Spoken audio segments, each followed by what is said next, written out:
all those that have driven nails, all those that have painted walls and done carpentry work and donated money and materials and time and prayers and all the various knitting. So we'll begin with this first lecture at Christian Love Ministries.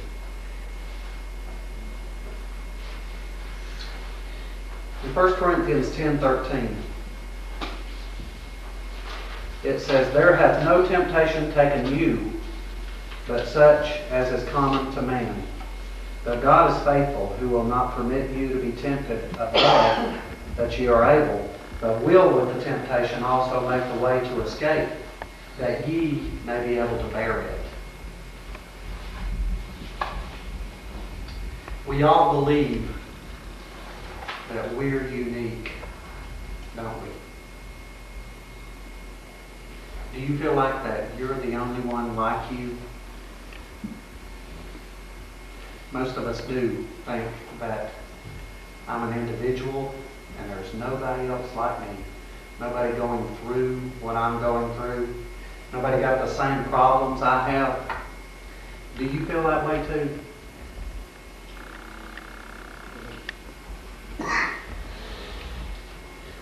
What's wrong with the man in a mental hospital who claims to be Jesus?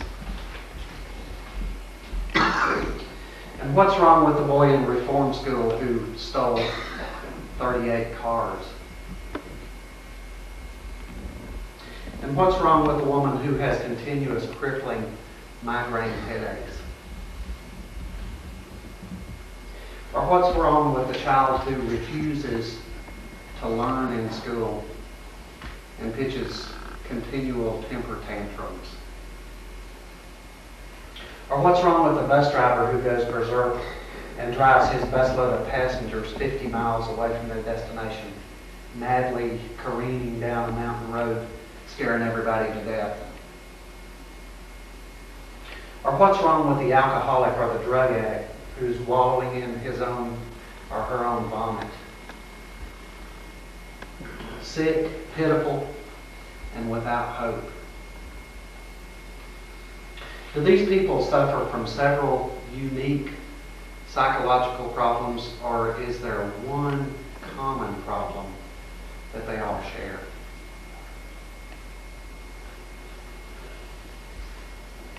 They all have one basic problem, and that is that they're unable to have their basic needs met.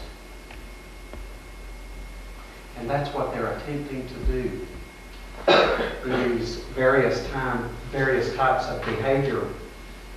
Now, one person may express his problem with a stomach ulcer, or another may express his problem with high blood pressure, or even a stroke or a heart attack.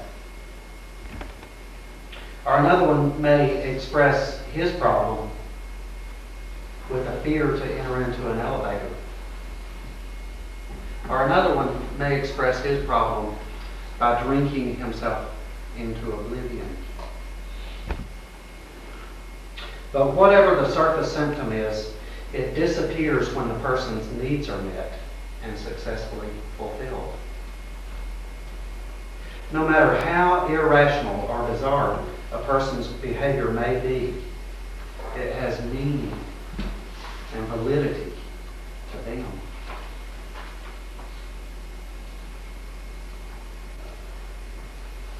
People need people, and people need people to care about what's wrong with them. A wise man once said that every problem that we face can be traced to a failure to love. Think about that for a second. Every single problem that we face can be traced to a failure to show love. And love is the answer to every problem. Mankind really has only two psychological needs. Two psychological needs. The first one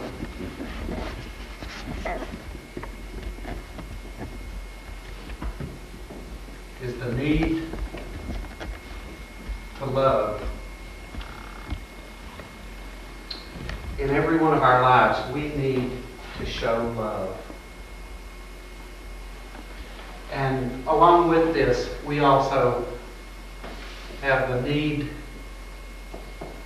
to receive love. So we're calling that one basic need.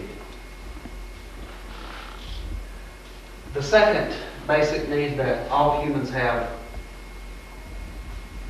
is to feel a sense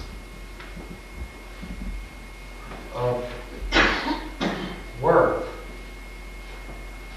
to ourselves and others.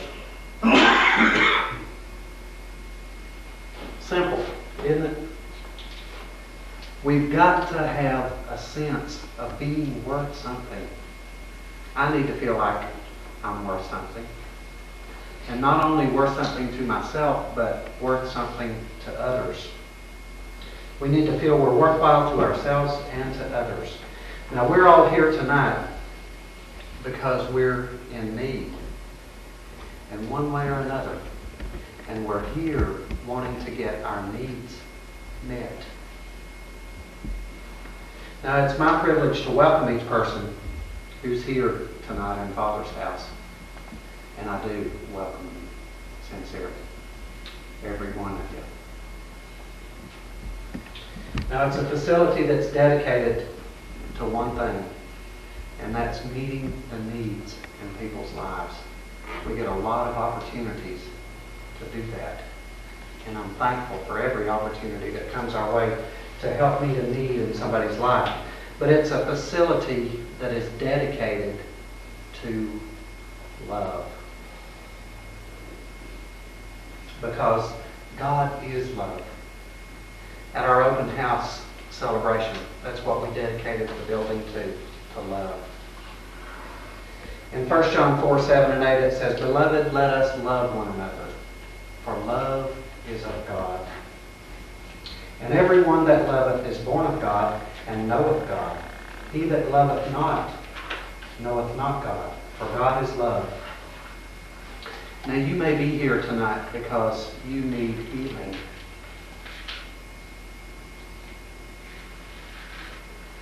Or else you may be here because you desire to see healing occur in the lives of others.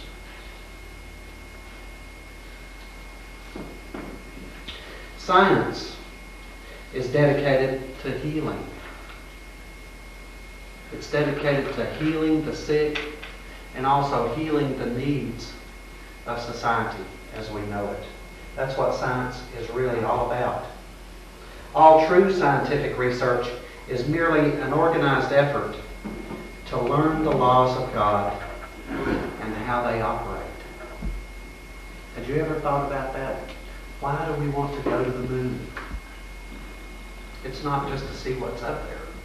It's to try to discover God and what God's all about. So, science is dedicated to healing the sick and meeting the needs of society, and it's merely an organized effort to learn the laws of God and how they operate.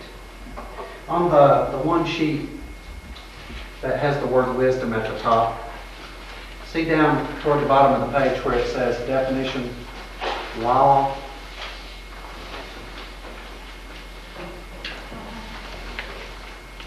If you didn't get one of those, there are several in the back. If science is an organized effort to learn the laws of God and how they operate, what is law?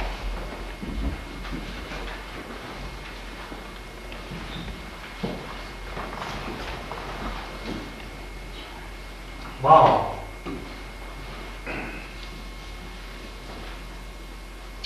It's something laid down.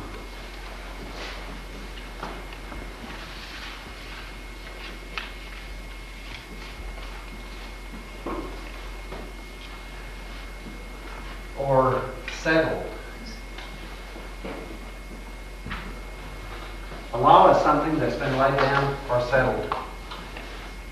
It is the rules of conduct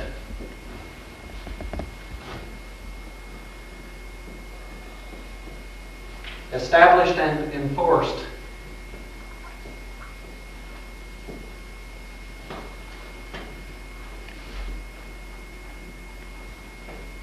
by the authority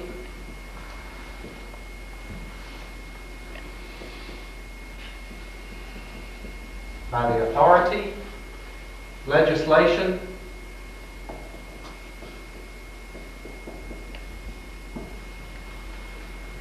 or custom of a given community,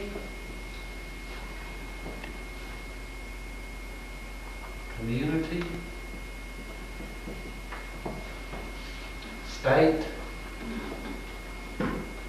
country,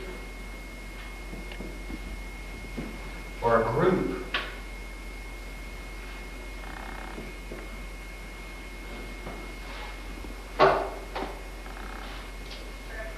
That, of course, is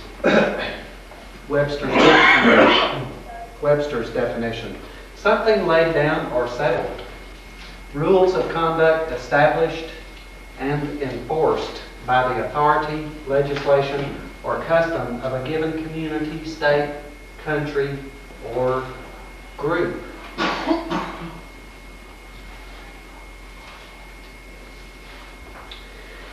Now, healing means bringing the person into a right relationship with the physical, the moral, and the spiritual laws of God. That's what healing is. It's bringing a person into a right relationship. A right relationship with the physical laws of God, the mental laws of God, and the spiritual laws of God. That's what healing is. Now, God has ordained great principles to govern the life of man. And if man lives according to these principles, his life will be whole and healthy. On your sheet there, see where it says the fear of the Lord? This may be the most important definition that you can ever learn in your life of what the fear of the Lord is. It's a concept. The fear of the Lord absolutely does not mean that you're scared of God. In the Scofield Bible that I use to read, Dr. Scofield, who gave his whole life to interpreting the Word, he said that it is the reverential awe of God. But this definition right here is so powerful. The fear of the Lord is a constant awareness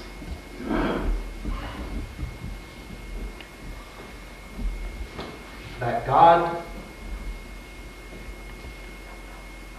is watching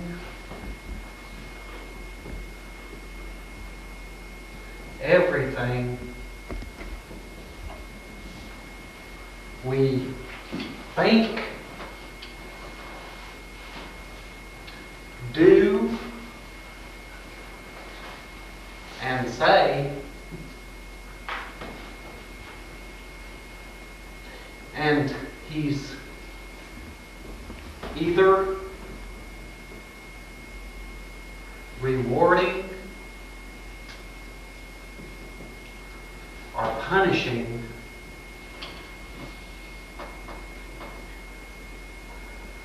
us accordingly. The fear of the Lord is a constant awareness that God is watching everything I think, I do, and I say. And He's either rewarding me or punishing me accordingly. Now, many people will argue that God does not punish anyone. And the way that I'm expressing this word to you is that God chastises those He loves. Chastisement is the kind of correction that a parent shows to their child out of genuine concern for them. It's corrective punishment. It's not out of wrath, or it's not destructive. It's very, very productive. So the fear of the Lord is one of the greatest concepts. If you know that everything that you think is visible to the Holy God, it changes your thoughts. It changes your actions, and it changes your very way of living. Because we recognize that He's everywhere, and He's watching everything, and what goes around comes around. In Galatians 6:9 it says, "Be not deceived, God is not mocked. For whatsoever a man soweth, that shall he also reap." If we sow seeds of destruction, then we'll reap destruction. But if we sow productive seeds, then our life will be productive.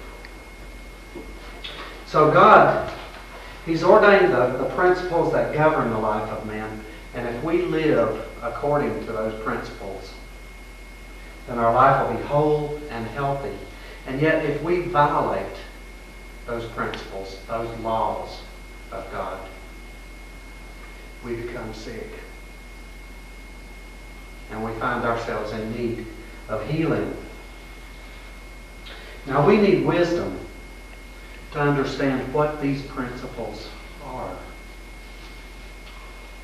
We need wisdom to understand even what God is like, who God is, and so on. And that's the purpose of this first portion of every meeting. In the coming days, we'll be talking about some things such as, who is God? You ever thought about that? We'll be studying and finding out the very names of God. That He is the one who heals you. And He's the one that provides your needs. He's the one who is always there. He's the one who will never leave you, never forsake you, and many other things of who God is. We'll also be looking at things like how to be successful at anything. At anything. According to the principle, the law that God created before He ever created the first man or the first woman. He established principles, spiritual, moral, and physical principles. And one of those is how to be successful. We'll be looking into things about how to pray. Have you ever found yourself in a position of knowing that you needed to get down and pray to God and had to be honest and say, Lord, I don't even know how to pray? It's the way I came to know the Lord, by hitting my knees one night and saying, God, I don't even know if you're real or if there is a God. But if you're there, I need your help. My life's out of control. I didn't know how to pray. I knew that I needed to pray, but I had no earthly idea the right way. And God has a way that He wants to be prayed to, a principle, a prayer, and it's beautiful. We'll be looking at things on like correcting negative attitudes, how to gain a clear conscience, avoiding stress. The Lord knows we need lessons on that in this day and time. Lessons on self-acceptance.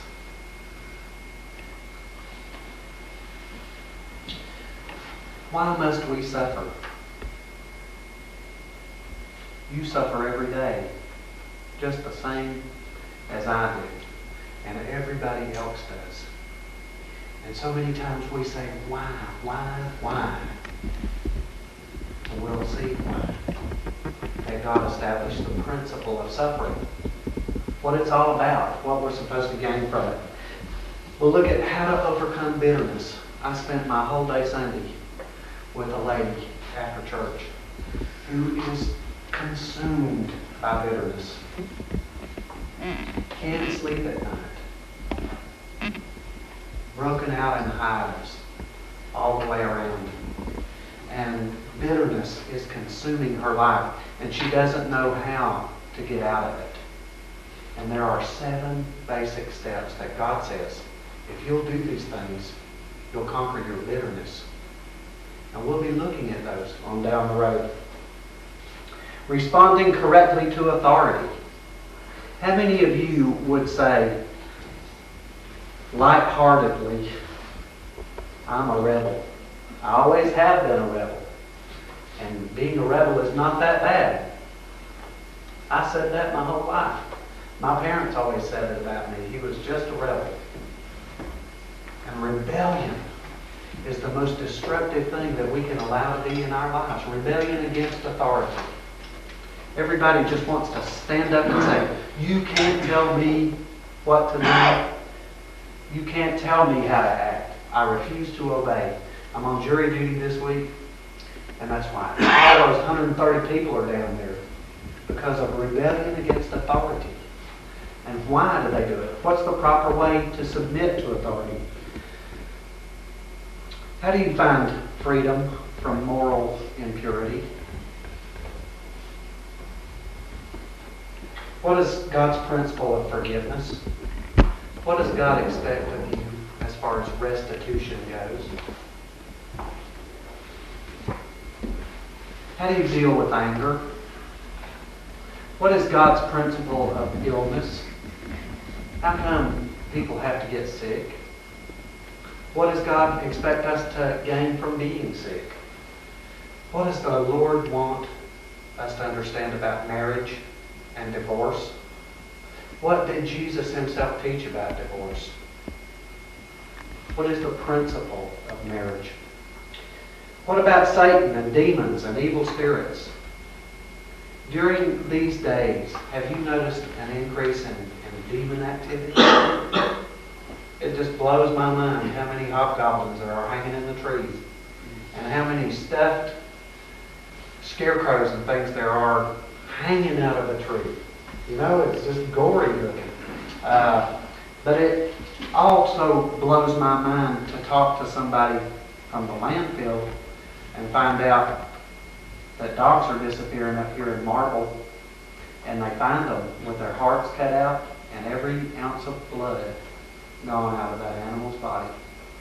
And they find them in witchcraft rituals. They find the different little pentagons and a situation there where people have actually performed the sacrifice of the animals, and they drink the blood. Demonic activity is greatly increased. And what is it about demons? What does God teach about the principle of finance? What is God's purpose and His plan for your money? What's your money supposed to be all about? Whose money is it anyway? What does God expect you to do to begin your day? How would He be pleased with you to get up, open your eyes, and begin your day? We'll be looking at these various principles, scriptural lessons, God's lessons, that if we obey them, we'll be healed, we'll be well. But if we violate these things, we become sick, we become ill. So the one thing that we need more than anything in this world is wisdom. And let's just ask the Lord briefly here to bless us this evening and to help us to receive a portion of wisdom. All of you that would join me in a word of prayer. Father, we thank you for the opportunity that we have to be here in this very place. We thank you for your laws, Lord, and we thank you for those principles that you founded from the very beginning of creation. And Father, we know that you promise us that if we'll seek wisdom, that you'll give it to us. And Lord, help us all to have a heart that just yearns for wisdom, to understand your ways, to stop violating your ways, Lord, because we've all been hurt, we've all become sick because of violating your principles. Speak to us this evening, Father, and teach us wisdom, for we ask it in Jesus' name. Amen. So what is wisdom? Can you get a picture in your mind of God being up there in heaven, and down here you are on the earth, and you end up going through something, and let's say this is God up here, and down here you are on the earth. Wisdom, number one, it's viewing life from God's viewpoint.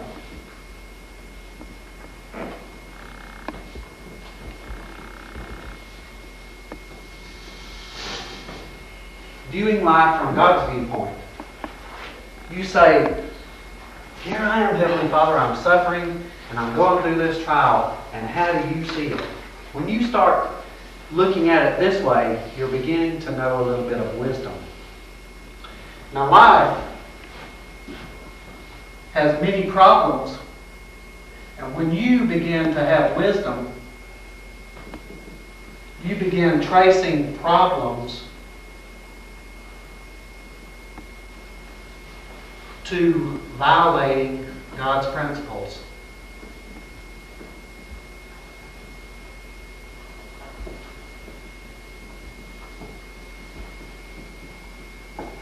If you have a problem, no matter what it may be, you can recognize, well, I violated some principle that the Lord created.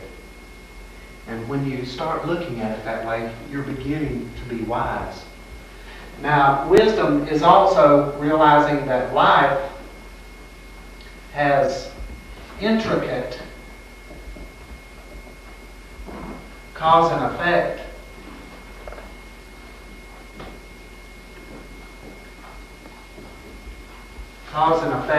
relationships.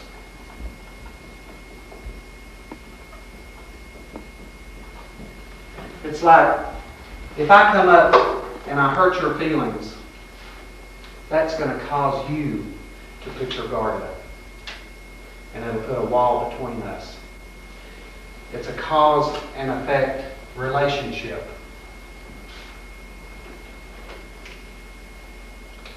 If I realize that my car has broken down and my tires are all flat and worn out, and I try to trace that problem to violating some of God's principles, I might find out that I have violated the principle of finance. I haven't been putting aside a little bit like God teaches. He teaches that there is always oil in the house of the righteous. And that means that they've got a little bit laid aside and they won't be without.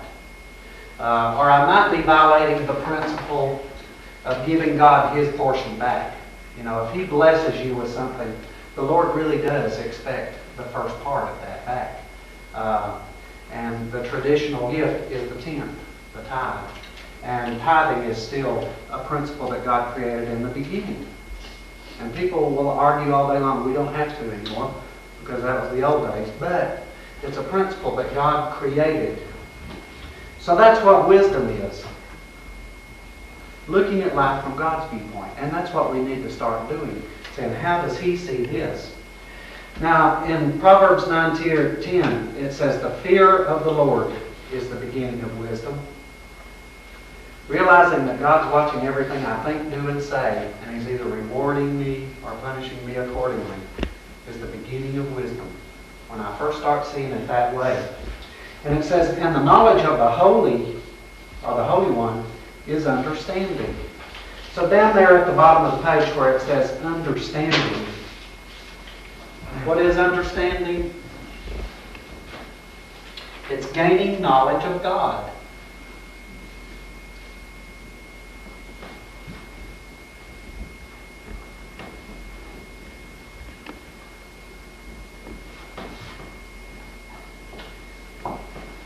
And the way we gain knowledge is by experience. You try Him. So understanding is gaining knowledge of God.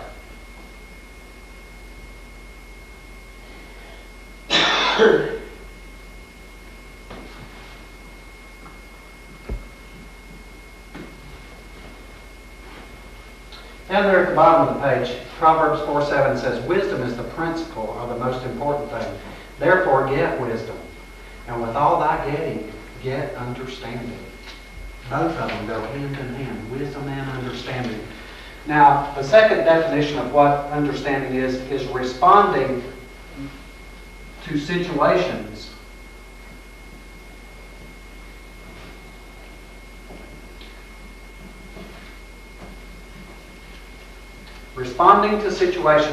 from God's principles.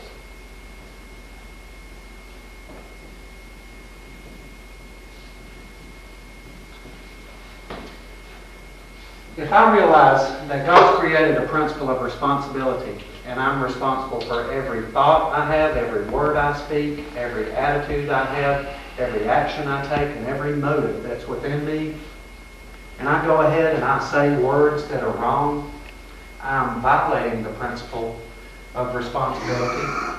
But if I realize that God's going to hold me accountable for every word I say, that there's a principle of responsibility, then it'll make me keep my mouth shut sometimes because of gaining a little bit of understanding. Now, the next definition of understanding is seeing levels of conflict.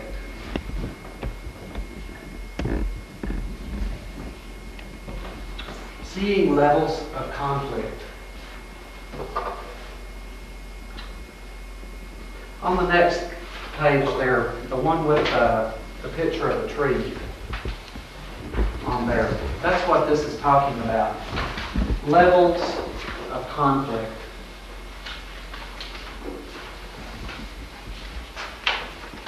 See the apple or the fruit that is illustrated in the picture there? This fruit represents a problem that you may have. I always had a problem after I got old enough to make decisions with drinking, getting high. And that was a surface problem, a visible action that people could observe about me. And yet, that's all that was. People looked at me and they said, he's an irresponsible, partying drunk. And yet, something was causing that to happen. You may have a problem with drinking, and yet that is only the fruit.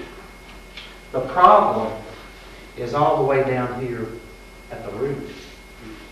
And when we gain a little bit of understanding, we stop looking at the fruit and we start trying to get to the root of what's really wrong. On your paper there are several blank spaces, and we want to quickly cover just a couple of situations so that you can see what we're talking about going deeper and discerning the level of conflict. Say that you have a teenager and you see them wearing wrong clothes. Is that common today? I noticed even the rock and roll star, or he's not rock and roll, he's country. I can't think of his name right now, but he's got real long hair and achy breaky Billy Cyrus. Billy Cyrus. Even he, as popular as he is, has to have his pants torn, for the need to show. That's a surface. That's a surface problem. Wrong clothes. Now, why in the world do teenagers have to get involved in fads and wear wrong clothes? Had you ever thought about that? Why do they wear things that expose a lot of flesh? It's because there is a cause of inferiority.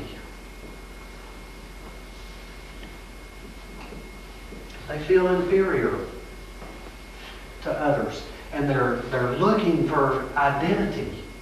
If it's stripes on the side of their head that's been shaved out, or dyeing their hair purple, or whatever in the world they're doing to cry out for attention, they're doing it for a reason. It's a surface cause that you can observe. But get on down to the root.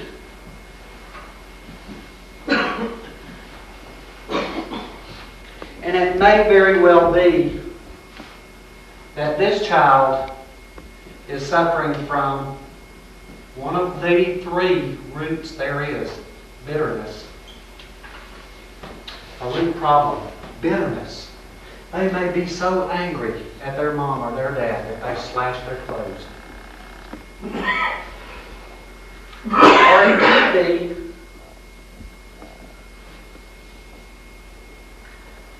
that they were hoping to be invited to a place where others of importance would be, and they had a problem with greed. Or it could be that they really have a root problem of immorality. That they wear the kind of clothes that they do for immoral purposes. But down here at the very bottom, there is a root cause.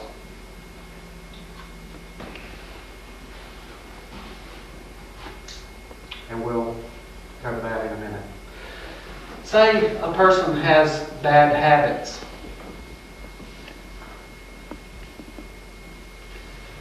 And we see on the outside that they drink, or they do drugs, or they steal, or they do many other things.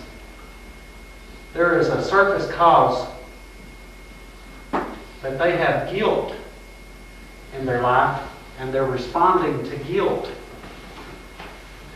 When God created us, He created us with all kinds of warning systems.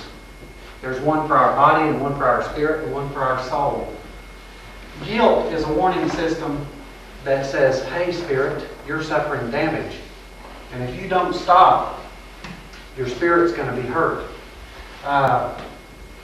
Pain is your warning system to your body. If you hold your hand up the stove eye, you feel pain and you jerk it back because your body says you're experiencing pain. It's going to damage your body.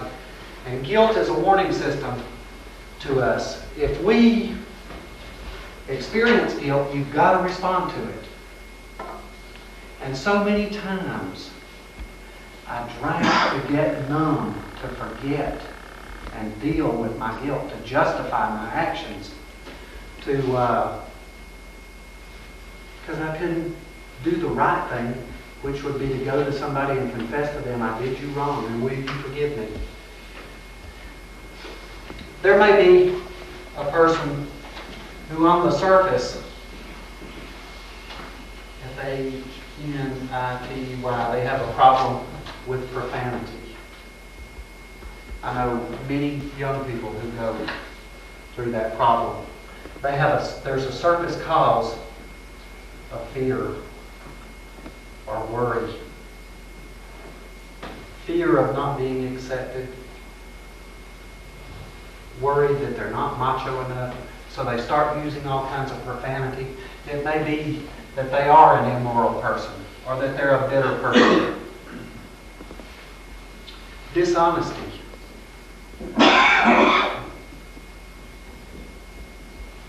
People are not just dishonest. There is a reason that they are.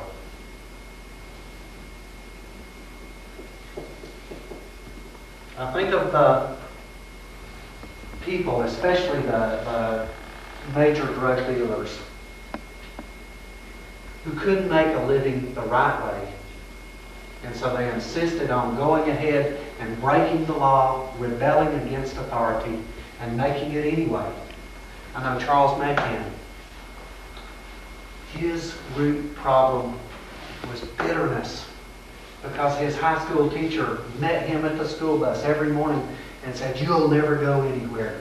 And you get in here and you sit down and you don't do nothing." And so he finally rebelled against that authority, and he quit school, and he lusted for money so much that he began selling drugs. Rebellion because of bitterness. But also, there was the greed involved in there. Disrespect. Why do people get disrespectful? One reason: envy or jealousy. Did you know that jealousy is a fear? A fear of being displaced. We're afraid that somebody is going to take my place. And so I get disrespectful and tell you off because of a fear that I have. It's not that I'm just disrespectful. Why do people go heavily in debt? One reason is the housewife who's sitting at home with nothing to do. And she goes out to charge a whole lot of things. Bored. Just needs something to do. It's a surface cause there. And it could very well be that she was bitter at her husband, or that she was just greedy and wanted things. Or it could be that she wanted something to go commit an immoral act. Why do kids run away?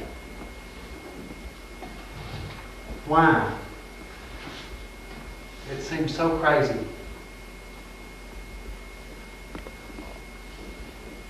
They run away because they're insecure at home.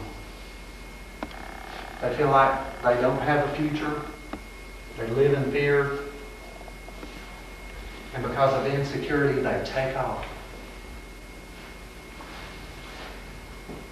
An argumentative person.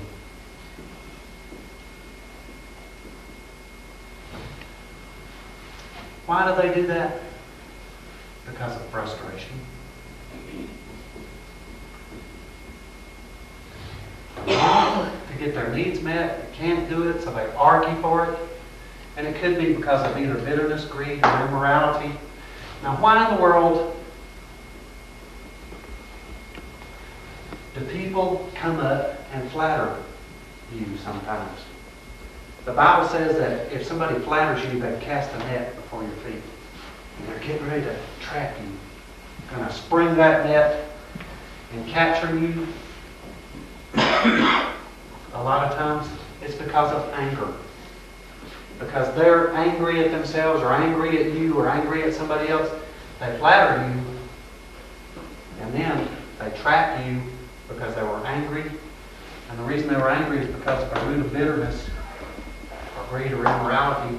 But at the bottom of every one of these problems, there is a root cause.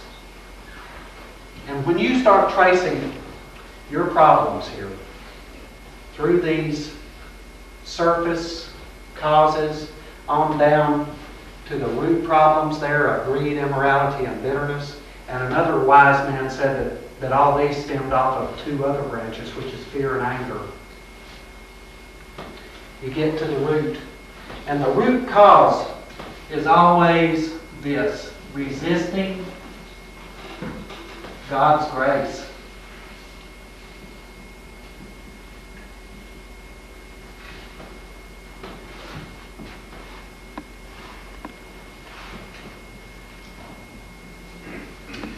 Bible it says, "Look diligently lest any man fail of the grace of God, and a root of bitterness spring up, defiling many."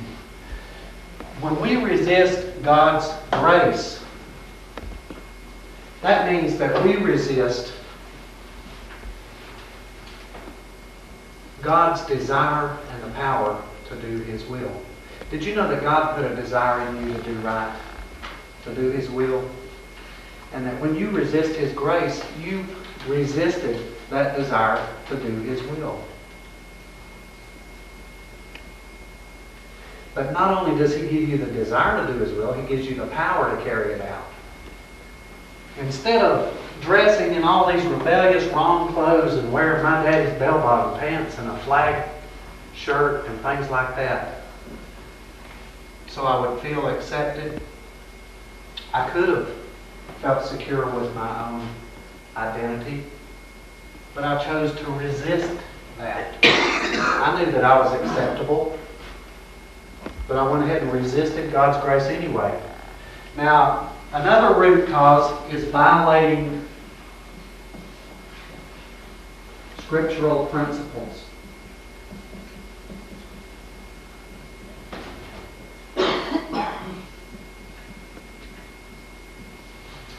I knew better, but I went ahead and did it anyway. Even though I understood what the principle was, I violated it. Now, another root cause is natural inclinations.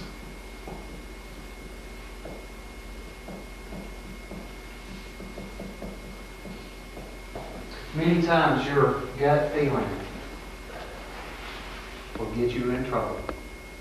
Sometimes it's right, especially if you pray about it and you seek God's grace, His desire, and His power to do His will. But if you insist on your natural inclinations, that means you insist on being the boss.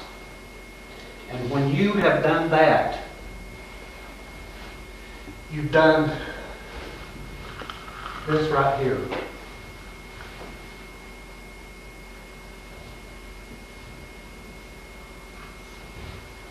Sin. The definition of sin is allowing my life to revolve around self instead of revolving around God. Sin. Allowing my life to revolve around self.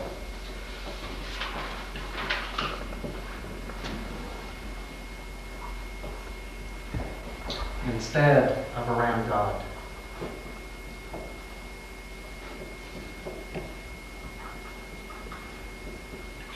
The Lord said, "Thou shalt have no other gods before me."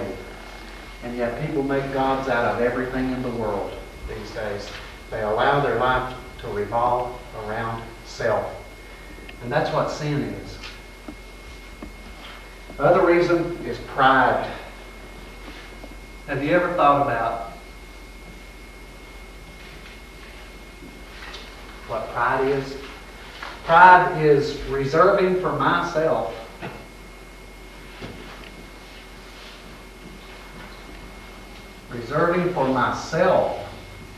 the right to make a final decision.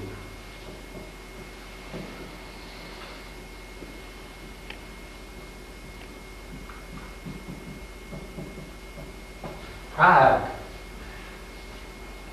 When I was in the 11th grade, I knew better than to begin drinking.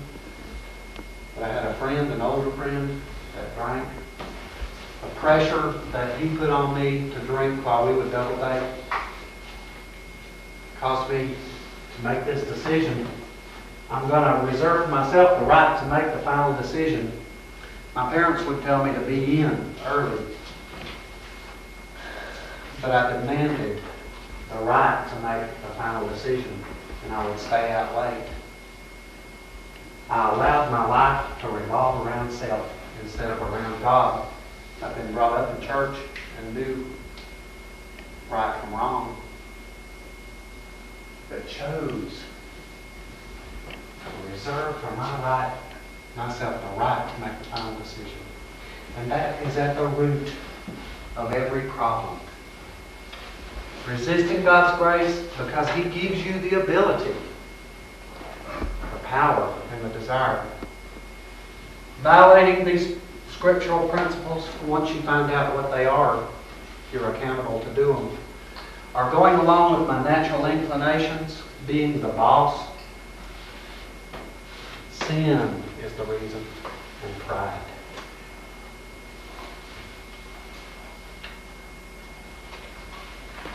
It's just a little bit of food for thought. You know what your problem is. You can look at it from now on, evaluate it, consider your problem, that apple right there, and check out all of these other surface causes. They're attitudes that you may be expressing by your surface problem, and trace it to the root.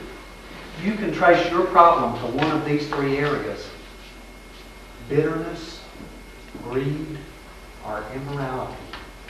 And each of you listening to me know which one of those root problems is yours.